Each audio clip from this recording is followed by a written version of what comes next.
ada tagar tangkap anak Pak Lurah itu. Loh, ya tangkap aja kalau salah, tangkap aja kalau ada buktinya. Soal tagar tangkap anak Pak Lurah, Gibran, tangkap saja kalau salah. Dikutip dari bisnis.com Jakarta, kasus korupsi pengadaan paket bantuan sosial atau Bansos menyeret nama anak Presiden Joko Widodo, Gibran Raka Buming Raka. Tagar tangkap anak Pak Lurah pun trending di jagat media sosial, khususnya di Twitter. Gibran akhirnya buka suara ihwan berbagai tuduhan yang ditunjukkan kepadanya. Anak sulung Presiden Joko Widodo mengaku tidak pernah merekomendasikan Sritek ke Kementerian Sosial atau Kemensos dan tak ada sangkut pautnya dengan kasus korupsi Bansos, katanya. Silakan nanti cek aja ke Sritek. Ia bahkan cek ke menentang KPK. bersedia ditangkap Kalau ada buktinya kalau sini, dirinya bersalah dibuktikan. atau terlibat Nggak dalam ada yang kasus seperti tak itu. terpuji tersebut.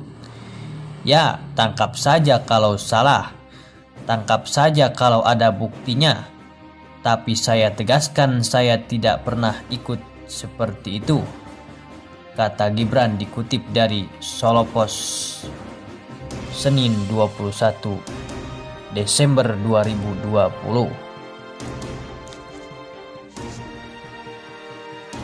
Gibran mempersilahkan semua pihak meng-cross-check isu yang berkembang yang menyebut dirinya terlibat korupsi Bansos Kemensos kepada Komisi Pemberantas Korupsi atau KPK atau manajemen PT Sritek. Ya, nanti silahkan saja di cross check ke KPK, ke Sritek. Kayaknya Sritek juga sudah mengeluarkan statement. Itu berita-berita yang tidak benar dan tidak bisa dibuktikan, urai dia. Gibran menjelaskan bahwa sebagai anak presiden, jika dia memang niat mau korupsi, mestinya dilakukan di instansi-instansi besar seperti perusahaan listrik negara atau PLN, PT Pertamina maupun proyek jalan tol. Itu nilainya triliunan rupiah. Saya tidak pernah seperti itu, apalagi ikut campur, urai dia. Seperti diketahui, salah satu media nasional menyebut Sritek diduga menerima rekomendasi khusus dari anak Presiden Joko Widodo. Namun demikian, perseroan menyatakan partisipasi dalam program tersebut dimulai dari pertemuan antara pihak Kemensos dan perseroan. Sritek mendapatkan pesanan goodie bag Bansos setelah di-approach oleh pihak Kemensos. Pada saat itu kami disampaikan bahwa kebutuhan mendesak alias urgen, katanya, kata Head of Corporate Communication PT Sri Rejeki Isman Tbk Sritek, Minggu 20 Desember 2020. Sritek mengaku mendapatkan order goodie bag bantuan sosial dari Kementerian Sosial sekitar sebulan setelah pandemi COVID-19. Dalam catatan bisnis, proyek itu dilakukan pada Juli 2020. Saat itu Sekjen Kementerian Sosial Hartono Laras sempat memberikan keterangan resmi perihal kerjasama antara Kemensos dengan Sritek Ikhwan pengadaan proyek tersebut.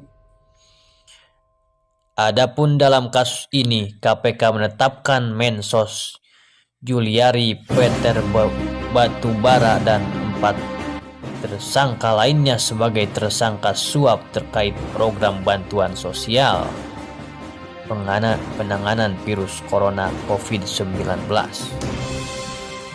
Keempat tersangka lainnya dalam kasus ini adalah pejabat pembuat komitmen di Kementerian Sosial.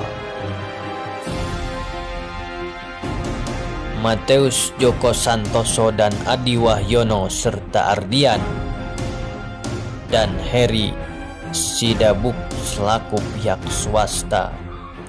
Selaku penerima, Juliari, Adi, dan Mateus dijerat pasal 12 huruf A atau pasal 12 huruf B atau pasal 11 Undang-Undang Nomor 31 Tahun 1999